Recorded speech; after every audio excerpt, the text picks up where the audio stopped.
Welcome again to today's webcast hosted by ITS Partners and Altrinsic Solutions. Today we're going to be covering quagmires, quandaries, and snake pits. Don't get stuck on deployments. The agenda for today, we'll have the introductions, of course. Then we'll run through Sysprep, the application installation, working with automation, and driver management. Mark England from Altrinsic Solutions is the systems engineer that will be providing the demo. Just a little background on ITS here. We're focused exclusively on security and endpoint mobility management. We're a Symantec National Platinum Partner, Symantec Partner of the Year in 2011. Was also the Altiris Partner of the Year in 2005 and 2007, which was 2 out of the 4 years that they had that award. We're a Symantec Master Specialized Partner, and we're recognized across Symantec and especially in the mobility solutions as well as the endpoint management. We work with about 15% of the U.S. Fortune 500 companies and several of the nation's largest healthcare providers and some of the largest federal agencies and departments in the U.S. as well too. Just a little background on Altrinsic Solutions. Altrinsic software is used by more than 750 companies worldwide. We have a very wide range of companies from as small as 500 users to 250,000 users. And at this time, I'll pass it over to Mark England to get started with the technical side of the webinar. Okay. Thank you, Jared. As Jared said, my name is Mark England. I'm the Senior Support Engineer for Altrinsic Solutions. And I'm going to be taking you through the webinar today. The first thing I wanted to mention is that we're going to be going through, we're going to look at both a PowerPoint presentation and in a live lab. We'll be looking at some of the stuff in DS 7.1. We're going to be looking at a number of scripts, Sysprep answer files, some samples here and there. So I just also wanted to mention that all of those things will also be available as a file download when the webinar gets published. So you don't have to make sure you catch all the links and everything. They will be available as well.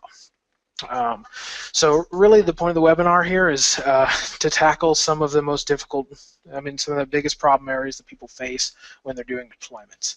And the first thing really is Sysprep. And when I'm talking Sysprep here, we're going to focus a lot on Windows 7 version of Sysprep, which is also shared between Vista and Windows 8 mostly. And just because those are a problem point, a lot of people are doing migrations to that, and it's very different from XP. So the difference really between XP and Windows 7, there's a lot of information out there about XP already. It's well documented. People have a lot of fixes, and it's frankly the answer files are simpler, and it's simpler to get it working. The complexity, basically XP made it a little more difficult to pull that image. But then the answer file was a little simpler and easier to use. In Windows 7, they made it easy to grab that image, but they kind of moved the answer file complexity to the other side. And so you end up with some difficulties on the other side, and we'll address that. In Windows XP, one of the big things you had to deal with were HAL files, and making sure you had compatible HAL files in the image, and doing update HALs between multiprocessor and uniprocessor. And then, of course, Ev1 dreads mass storage drivers. You had to make sure that those were embedded into the critical device database in XP. Windows 7, you don't have to deal with HAL files or MSDs. So those things, obviously you need storage drivers, but they don't have to be embedded in, and you won't get those blue screens if you're missing those storage drivers in Windows 7. As far as a few of the other differences there, in XP, it was capable of installing unsigned drivers during Sysprep. Windows 7, that's never been the case. Those will cause prompts every single time. There is no way to ignore them in Windows 7. They cause problems anyway. They're not recommended. And so we'll go on to Windows 7 Sysprep. Real briefly, I'm just going to go through these passes. A lot of you may already know this, but I just kind of want this on the table so everyone's on the same page.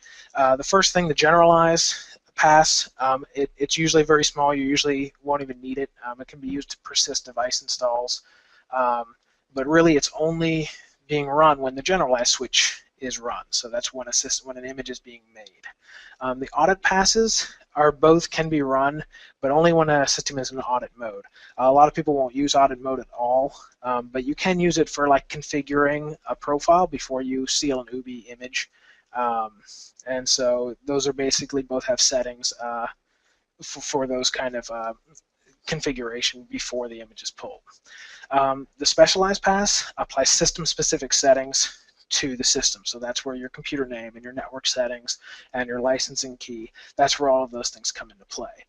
UBI system is going to apply user-specific settings. It's the out-of-box experience.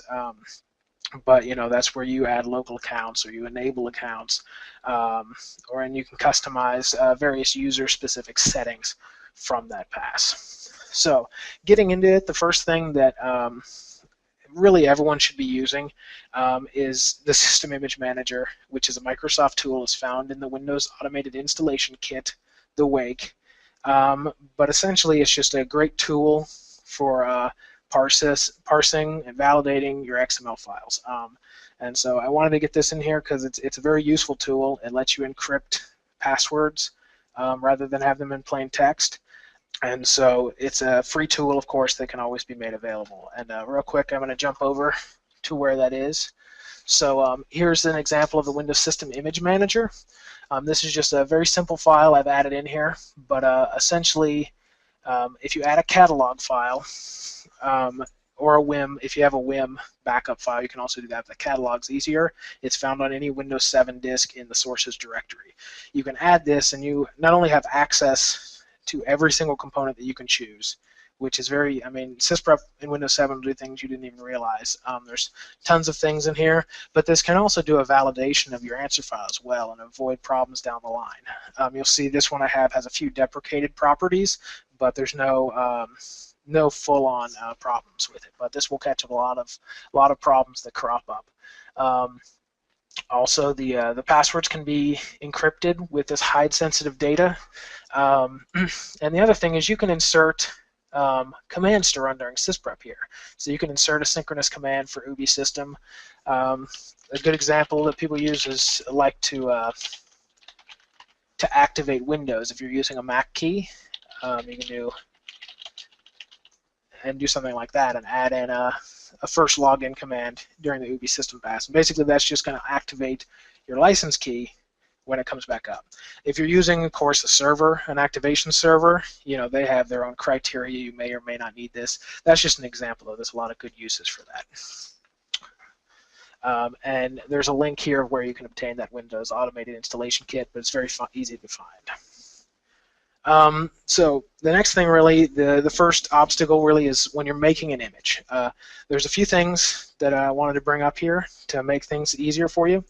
The copy profile switch, it's very finicky. People very often have issues with it. The best way to do it, according to Microsoft, is basically you put the system into audit mode by hitting Control-Shift F3. And that'll put it in audit mode. It basically reboots it and makes the administrator account re-enabled. So you can log in, make your profile customizations to the administrator account. And then you do your classic either run it in the UBI mode or the Symantec prepare for image capture task will do the same thing. But you do the customizations there, and then when the copy profile switch runs in the specialized pass, it will actually move the settings that you've set up for the administrator account to the default profile. So that's the Microsoft sanctioned way to do that. It is sometimes a little bit finicky. You kind of got to make sure that everything's set up just right. But if you do it this way, you can usually avoid a lot of problems. The next thing that a lot of people don't realize is to actually seal Windows 7, Sysprep's completely built in. You don't even need an XML file. In fact, you could just run it. You could double-click the executable and run it, UBI generalize, and have it done. Only the generalized and specialized passes can even run during this part, and a lot of the settings in specialized won't matter. But like the UBI passes don't run, the audit passes don't run, and so really you can just seal that. However, if you use the prepare for image capture, it does actually copy down an XML file and use it. And a lot of people don't realize where that XML file is coming from, but here's the path. And so we're going to take a quick look at it. The default Altiris 10 file looks like this. It's pretty simple. It has tokens for processor architecture, does the computer name licensing, and has persist device installs equal to true. Like I said, for creating, this UBI pass doesn't even run. But this file works very well. Like I said, simple is good when you're creating. So this is actually a good solid file for creating an image, but it doesn't have a lot of properties, so it's not always the best when you go to the next step of actually wanting to deploy it. And so that file will come down as well if you select the option in a deploy job that says generate sysprep answer file.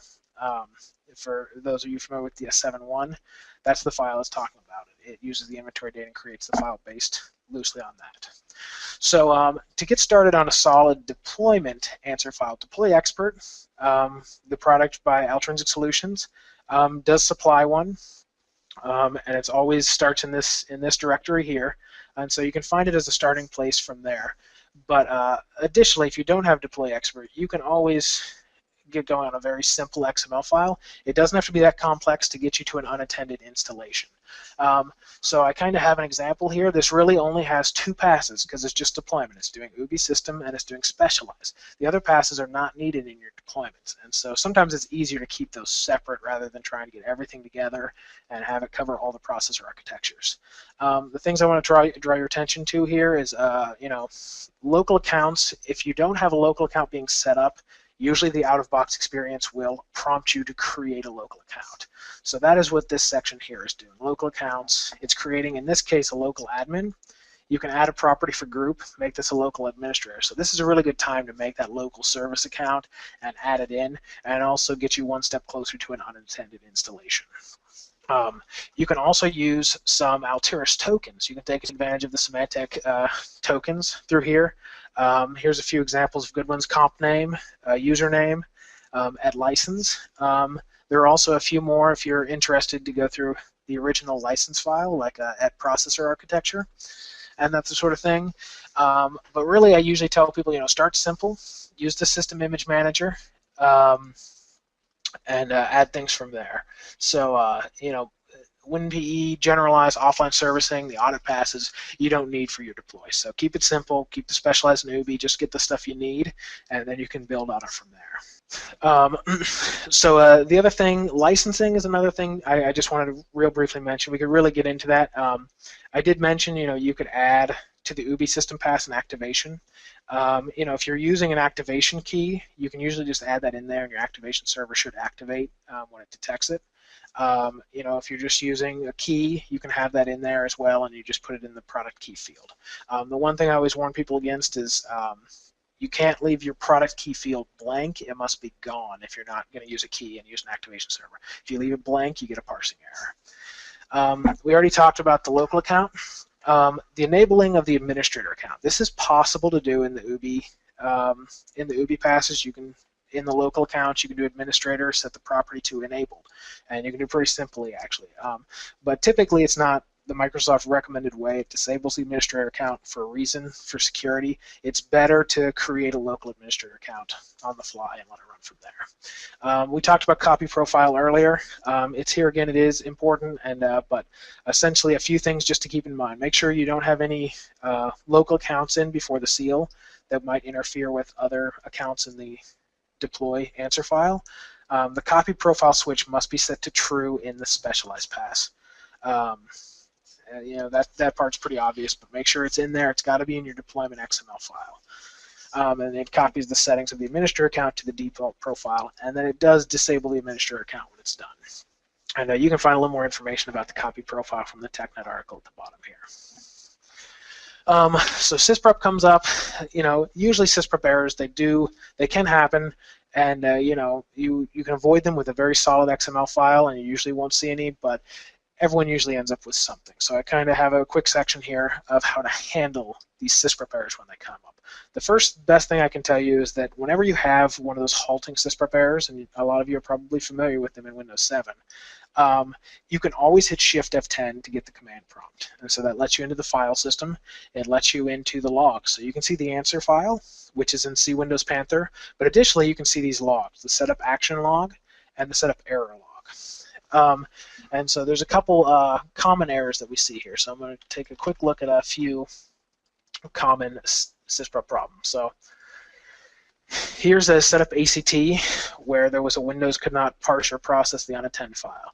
Down here at the very bottom, it will tell you what the error was. It tells you it's in Pass Specialize, and keep scrolling, it will tell you which component it's in. When it's in Microsoft Windows Shell Setup, that's basically going to be your computer settings. It usually means that your license key was wrong, or that your computer name was invalid, or that your username was invalid.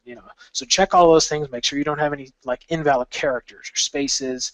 Make sure your license key is spelled properly if you have a Mac key, and that's usually the most common things when it's Microsoft Windows Shell setup.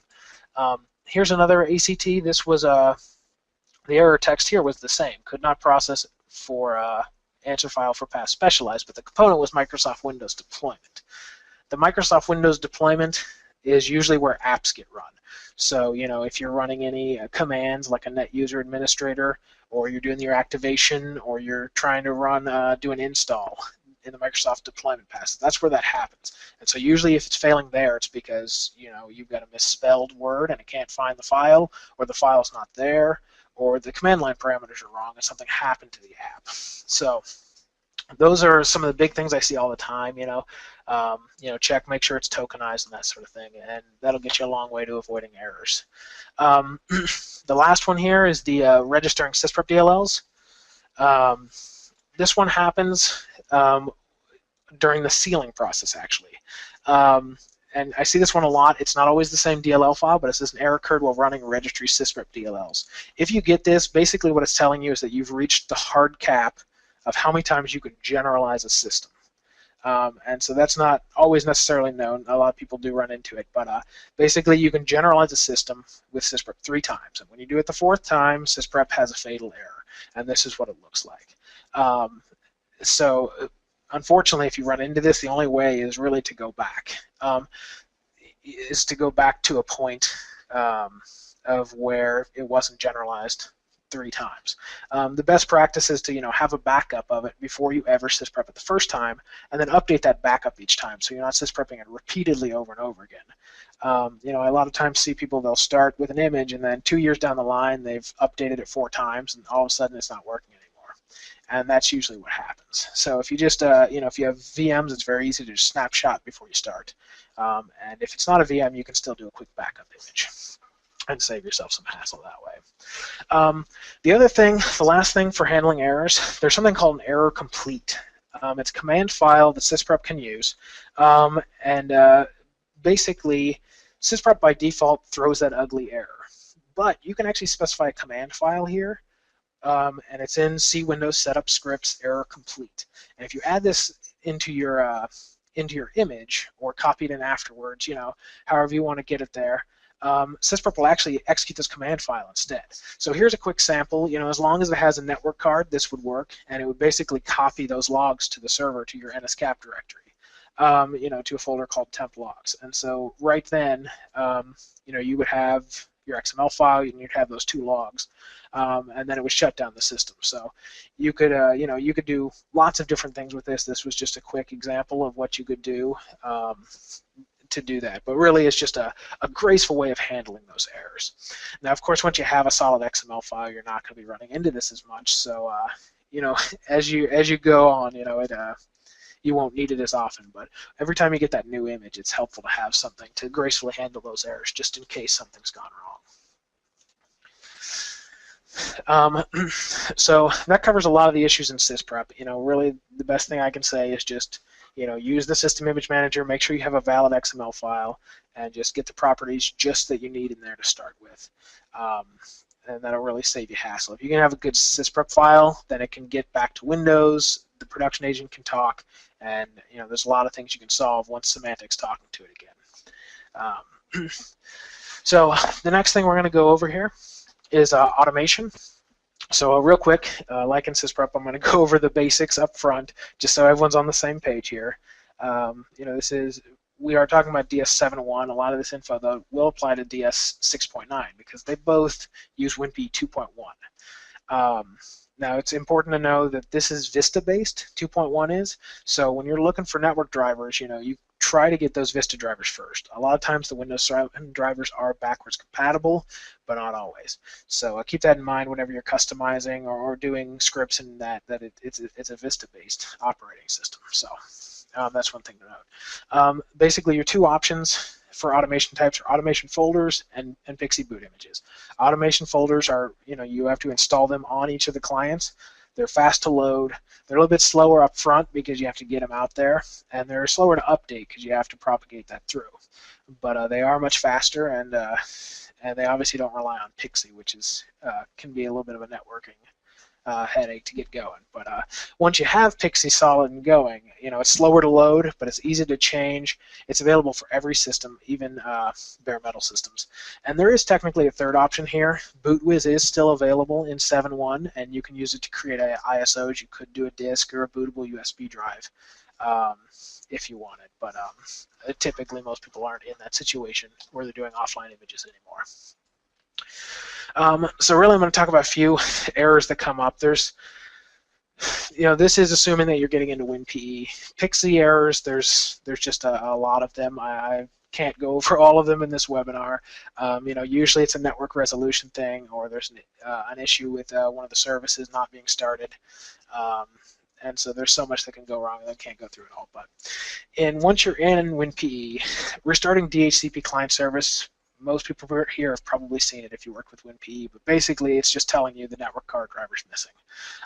So you need to go and update it. Now, luckily in 7.1, it's actually very easy to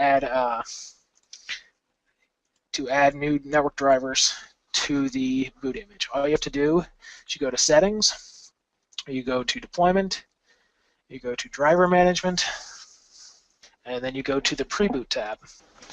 And of course it's being slow here, but basically the Pre-boot tab is the list of all your drivers, and they're network and storage drivers pretty much exclusively for your WinPE boot image. So you can add a new one, it'll automatically name it, you choose whether it's WinPE or Linux, and then you choose your architecture type. And then as soon as you have it added, then all you need to do is, there we go, the Pre-boot tab, add, and you browse for the path to the driver or drivers, and then you add it in here. And so it'll be available as soon as you recreate your boot image. And we'll be talking about recreating your boot image, but that's pretty straightforward. You just in create pre-boot configurations, there's a switch called recreate boot image. And then if you want to hurry it along, you can do an update configuration on your NS or your PXE server to get BootWiz compiling that boot image. So the next thing, if your automation agent isn't responding, like it's not connecting, usually in 7.1 I don't see any problems with the agent. It's actually pretty solid. But usually if it's not, it's because it's a resolution error or it's a network card error. So check your DNS, make sure you can resolve and ping from the WinPE command prompt, and again, make sure that your network card driver is responding and you have a valid IP address. Once the agent connects, it keeps actually a pretty good log files. There's in X program files, Altiris agent logs. There's the agent.log and the pect agent.log. And the agent.log kind of keeps information about what the agent itself is doing, and the pect agent.log is keeping track of like tasks and communication between the task servers that are coming up. If you have errors in Ghost, those also get logged on the client in X, just in the root of X, which is the WinPE drive, as ghost err.txt. Now, another handy thing you can do is to create a script that allows you to copy those automation logs back to the server. So let me show you an example of that. So here is a job I have called gather automation gather automation logs. And before we go any farther, some of you may recognize this. This is not a script I wrote. I don't take credit for it. It's by a semantic guy named Thomas Baird, who's a very solid DS7.1 guy. And he wrote this, and it's a very nice little script. But essentially, you just put in the username and password here. This is the folder in NSCAP that it'll copy it to, and it basically copies all those logs you could want. So if anything happens and the system gets stuck in automation, you can run this, grab the logs right off the bat, and it creates something just like this, essentially. So like I said, your agent log, your pect agent log, and the Panther directory too, in case you were having trouble if you were doing a Sysprep seal or something like that. And I believe even the script is, I believe Thomas even had the presence of mind to add it, so it collects 7.5 logs as well. So if you eventually upgrade to 7.5, this script will still work just fine. So it's a very handy script. Like I said, it will be made available with the webinar as well. So I'm not going to go through every single thing in here because it's a bit of a lengthy script. Okay, so the other thing, just to make things easier on you, there's a couple of boot image customizations you can make that are pretty straightforward. Um, the first one is, if you're familiar with BG Info, it's a Microsoft tool that allows, that basically just changes the background so that there's text on it that displays, it can display lots of things, but IP address, host name, DNS, MAC address, and a lot of different other properties, basically.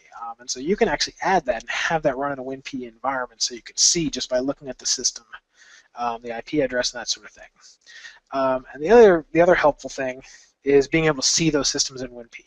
That's always a really difficult problem because in 7.1, you know, if a job ends in winPE, it doesn't reboot back to production, you know, like it did in 6.9. It'll stay in winPE, you know, unless told to do otherwise. And so being able to remote into it and check on it and see what's going on is sometimes very helpful. So you basically have two options. There is PC Anywhere. The same guy, Thomas Baird, made a nice video. There's a link here of how to do that. And so I'm not going to go through that again. He actually does a really good job of setting up PC Anywhere. The other way you can do it is use a VNC viewer. I did find a Connect article where someone goes over how to do Ultra VNC in DS6.9, but it is also possible to do it in 7.1. And so I'm going to show you that real quick. So Ultra VNC, just to start, it's licensed. I checked. It is licensed. It's free for all use, including commercial use. Other VNC viewers you could feasibly do the same thing, but of course check your licensing, make sure you can do that according to them before you go through with any other VNC viewers. There are other free ones though. So the VNC viewer, really all you need to do is you get Ultra VNC from their website, ultravnc.com, and you set it up on either the server or just any client machine. Basically all you're trying to do is get to the point where you can save the configuration. Basically it'll have you ask for the password and a few of the other settings, and you basically end up with a few files. So there's an Ultra VNC INI file here. So there's a lot of settings here, but you can always generate this yourself just by installing Ultra VNC, setting a password, and take the INI file. Now the files you actually need to do this are these bottom 5 files here. So there's a DLL, there's the INI file, another DLL, and then there's VNC Viewer and winVNC. So you'll see my BG info is also in here, and my config file for BG info. But essentially, all you can do to actually update this in 7.1 is that there's a folder here in your deployment share. So deployment, task handler, boot whiz. This is where the actual boot image files are stored. OEM, DS, mine's called winPE2, and this is for x86, and then base. So by default, when you look at this in yours, it will probably just have program files and the Altiris agent information. But you can add your own stuff to this. I made a little utilities folder. You could put it in the root or wherever you'd like it. And then basically all I did was update this runagent.bat to execute my BG info and my winVNC.exe. And basically to actually see it, and then so once you have that in there and the files are available, you just recreate your boot image, and then when you boot a system into winPE, they should be available. Now I did that, I booted one into winPE before this just so we wouldn't have to wait, but eventually you just put the VNC viewer on the server, you run to the IP address, and you hit connect, you use your configured password that you set up in your config, and basically that's all you need to do. So you can see in BG info I'm told it to have a white background and display this information here. There's lots of information you can have here. This is technically a VM if you're wondering, but this gives you access to winPE now. So you can run commands here. You can see the PECT agent log from here. You can see if anything's popped up. You can run tests this way and see them real easy. So being able to remote into winPE while situational can really be very useful in a lot of situations. So that was something I wanted to bring up. Okay, so we'll move on to driver management. So basically we've been talking about Sysprep and getting the image there, and now we're going to talk about how to handle drivers and app drivers. So there's basically a few methods. I'm gonna mention the FAT image first. It's kind of the old way of doing it, but you take all your drivers and you put them in the driver store, and you load up your image, and then they're all there. These days, it's just not worth it. There's so many better alternatives, and downloading all the drivers from manufacturers these days is a pretty big task. I mean, video drivers get up to 300 megs, you know, because they're including everything. And just kind of throwing everything in it is just not a very efficient way to do it. If you want to manually do it, things are getting better these days. You can download like cab files from Dell, and HP has an FTP you can grab their drivers from and copy them down one by one. You know, and so that is getting better. It is getting a little bit easier to do that, but there's a lot of scripting because you need to use WMI to find out the model, and then you have to match it up to a package that you've distributed out, etc. Then you can use Deploy Anywhere. Deploy Anywhere is it comes with every DS7.1, and it is very good at doing network and storage drivers. It does a very solid job of that, and it does have a driver library that you can expand on and add to any thing. So, you know, Deploy Anywhere is really good if you're just, you know, you want to get that system up and, you know you'll have a network driver so that the production agent can connect, and then you can get it back to a state where you can manage it again.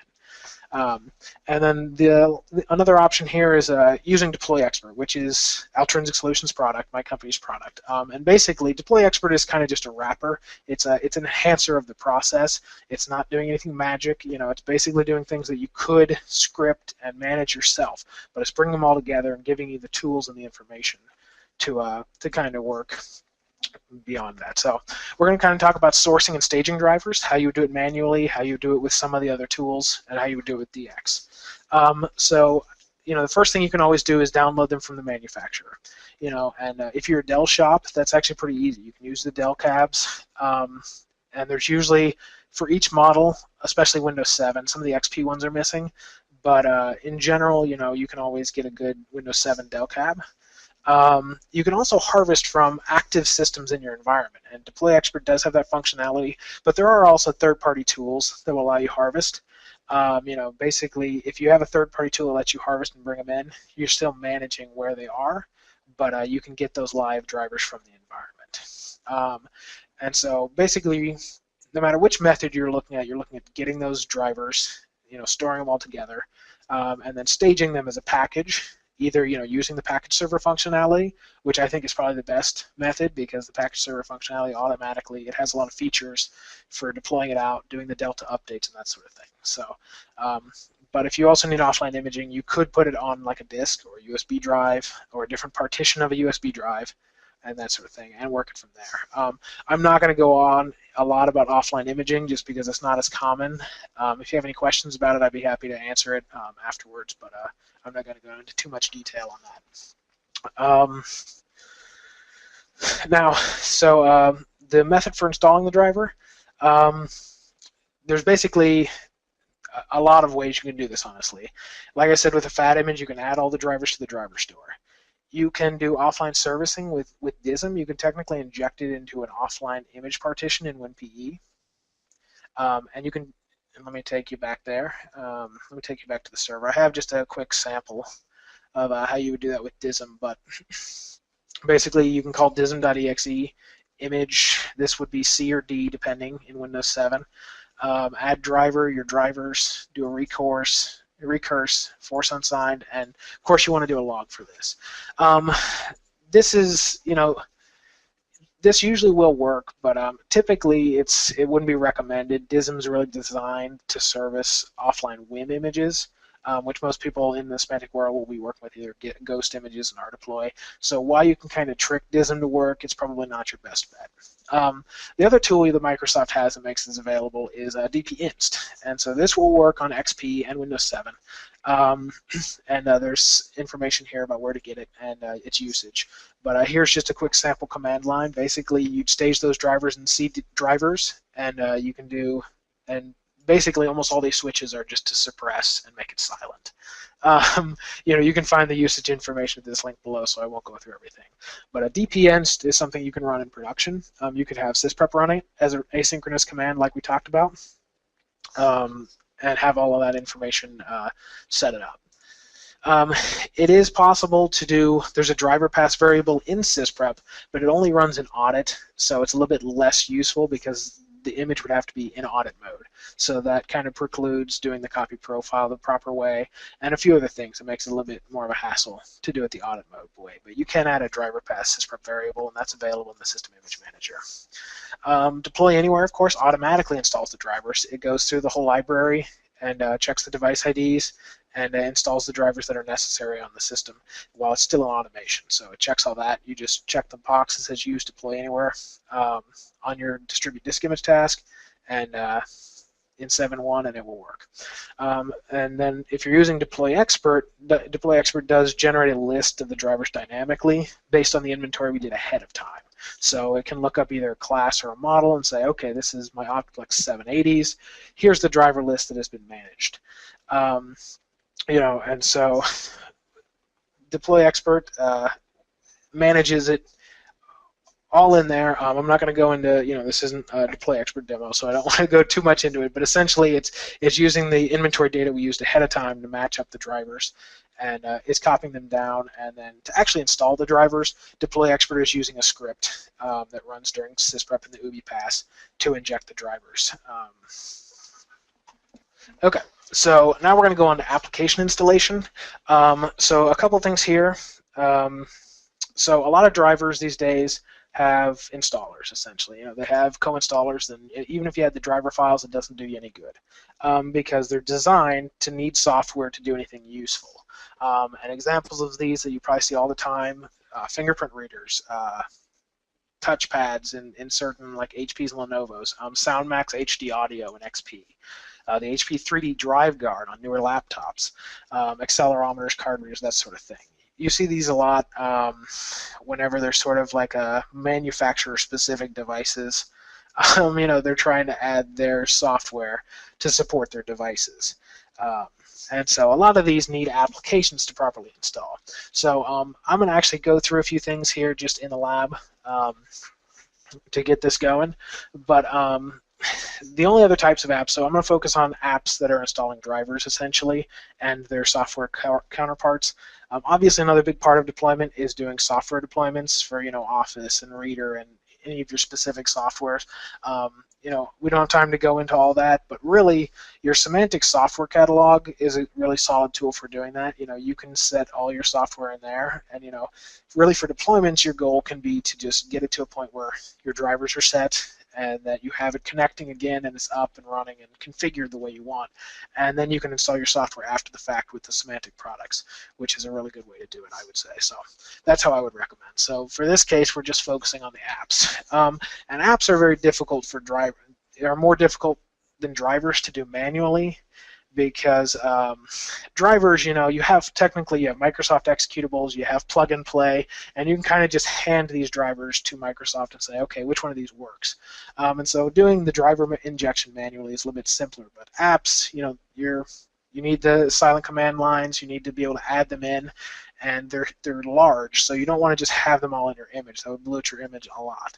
So Deploy Expert definitely helps in that regard, in that it will, you can assign to models and classes, and that's just basic functionality in Deploy Expert. Lets you add apps with silent parameters and then associate them to a class or model. One quick trip I'm going to show here with Deploy Expert is something that not many people know about, even people with Deploy Expert that are familiar with it, but it's a very cool trick that Deploy Expert can do that's not really well out there. So you can actually target a specific app to a device in Deploy Expert with a little bit of work. So basically what you can do here is make a device filter. And for those of you not familiar with Deploy Expert, when we do classification, we're using filters to decide what's important and what's not. So you can see batteries aren't important. So I'm not going to get into all of this, but what you can do here is you can create a custom filter based on just a single device. Okay, so for some reason I can't get it to update, but here we go. So basically I've created this custom filter called ATI Radeon 3400. It's a display driver. I said it can be any device ID, any manufacturer. The only criteria I actually have here is the device name is Radeon HD 3400. So I have that filter. It still is making a difference because it's an unchecked filter here. But what you can do by making a device filter is that you can start by you can make a view filter here. So a view filters are just ways to trim down your analysis so you can see, oh, I just want to see my Dell systems. I just want to see my VMs or my servers or different subnets or that sort of thing. But you can also make a view filter for devices. So you can say, okay, I want to make a device filter where I only see the devices that match that custom filter I made for my ATI Radeon 3400. And so that's kind of the trick that isn't that most people even that use Deploy Expert don't know about. But you can actually do a view filter and say, okay, well, these are the systems now in my environment that are using a very specific device. And so that could be even down to a device ID. Or it could be broader. It could say every single manufacturer, every single Cisco Systems VPN manufacturer. You could see everything that has the Cisco Systems VPN device on it. So there's a lot of handy stuff just having this information. But then you can even take it a step further and deploy expert. And you can go down and under classes here. So these are all your classes and how you can associate drivers to models and classes. But you can also associate to view filters. So you can select your ATI Radeon, select the ATI Radeon application, and then just say associate with selected classes. And then during the deployment, Deploy Expert is not only going to match up drivers that are associated with a model, but it also will say, okay, well, this is also an inventory and the device ID fits this view filter. So basically that's saying I found the ATI Radeon 3400 on it, and it's going to install that app. So that's a handy feature that's in Deploy Expert that really can go a long way in your application targeting. So it's very specific. And you can really get a lot out of that, but it's not a well-known feature, so I did want to go through that and kind of let everyone know that's a good way to do applications. But again, you can also just do regular application. You can say, okay, I downloaded the touchpad from my HP 2560p, and I'm just going to associate it to all my 2560ps because HP designed it that way, and that's fine too. That also works. And so really, the apps are installed by Sysprep. So whether you're doing them through DX will automatically add them to Sysprep, or if you want to do them manually, you can add them as synchronous commands to Sysprep. And so there's basically synchronous and there's asynchronous commands. Your apps probably should be synchronous because you don't want them to be interrupted by a reboot or anything like that. So make them silent, make them synchronous. You just add them to your Sysprep specialized pass in Microsoft Windows deployment component, and then you can pretty much have it done that way. But doing apps dynamically manually is a big headache, and honestly, I don't have a lot of great tips for doing it that way. It's just kind of a drag. So really, Deploy Expert is the best thing for that, but it is possible to do it either way. So, and honestly, the application was the last thing I wanted to talk about. So, I'd like to thank ITS for this, and thanks everyone for coming. So again, thanks everyone for coming, and that's all for today. Thank you.